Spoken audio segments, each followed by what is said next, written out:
Do you know that in ancient Igbo society, a younger man or a younger woman would not be allowed to hold certain spiritual position?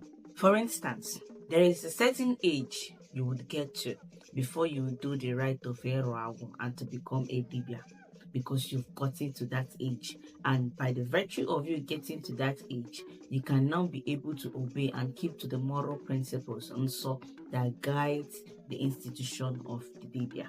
In the past, position of the Ezemo was strictly reserved for the elderly, and we believe that their age and their wisdom makes them the best choice to serve in this capacity as Ezemo. And of course, they've already passed their age of youthful exuberance. The desires that they have when they were young, it is no longer the desire that they have when they are much older. So it makes them the best kind of people to serve in this capacity.